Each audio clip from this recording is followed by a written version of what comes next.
Welcome to this Bulls Update, and we welcome in UB Wrestling coach John Stutzman. You're getting down to the home stretch of your schedule. 3 big dual meets coming up. I want to talk a little bit about a challenging stretch that you've just come off of your schedule. And John, as we've talked an awful lot about the growth of your team, a lot of it comes from the opponents, and you've just faced 4 straight ranked opponents. So how much have you learned about your team and maybe where you need to get your team to? Well, I learned that we got to compete, for 7 minutes every match.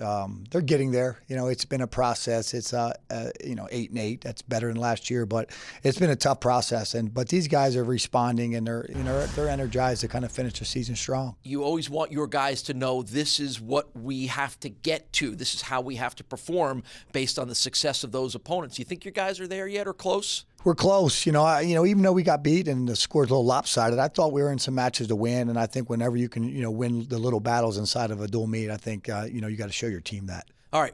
There's a great story making its way around the wrestling room from your recent road trip to Central Michigan, one of those 4 ranked teams. You had a little bus problem on the way, and guess who saved the day? Tell us about it. Oh, man, it was interesting. So we're driving about 30 minutes. You're hearing a beep, beep, beep. And then next thing I know, the antifreeze or the radiator is blowing a hose. And lo and behold, Colt Cotton runs up. Super Colt, I guess you want to call him, runs up. UB wrestler Colt Cotton. UB wrestler Colt Cotton's like, hey, I can fix it, and I'm like, well, he tried to fix my truck one time, and, he blew my brakes out, and I ran through an intersection. So, long story, I'm like, yeah, you could do it, and I'm just messing around. I'm just joking, having a good time with the bus driver. So the bus driver lets him fix, he lets him out there. He's ripping wires off the bus, and, about an hour, 2 hours later, he fixes it and gets it to Central Michigan. So he's all greasy, and, but it was interesting, for him. I think that was good for him, just to show people that, he has other qualities. Is there anything wrestlers can't do?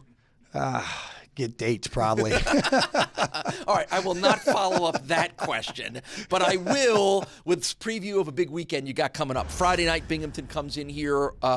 Actually, Friday afternoon, 2:00 for Binghamton. Tell us about what you expect out of them. They're probably a little ahead of us right now. Their guy Matt Durnley got hired probably 2 years before I did, or a year before I got here. So they're probably a little ahead of us in as far as their development of their program. But they're 10-5 right now, and they're in the EIWA. They wrestle an extremely tough schedule, so they're doing well, and they got a lot of good guys. They're 184-pounders, a top 20 guy in the country, and he's a real deal, and he's pretty tough. But up and down their lineup, they got a lot of good young talent just like us, so it's going to be a good dual meet. All right, and then Sunday afternoon, a 1:00 meet here at Alumni Arena, another home meet, this time back in the MAC against Northern Illinois. Where do the Huskies fall in your rankings? Well, I said this today to somebody. I think Northern Illinois is probably the most talented team in our league, top to bottom. I mean, they got so much talent on their team with state champions and All-Americans, caliber kids.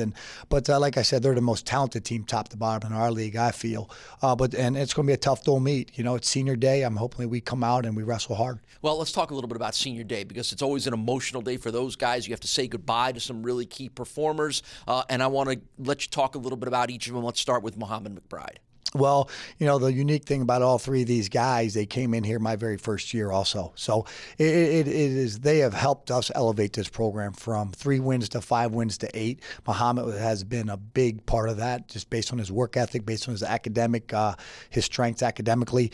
He's just a kid who's done everything right, and he has he has a unique story in himself. So he's just done a phenomenal job for us. How about Rock and Doke?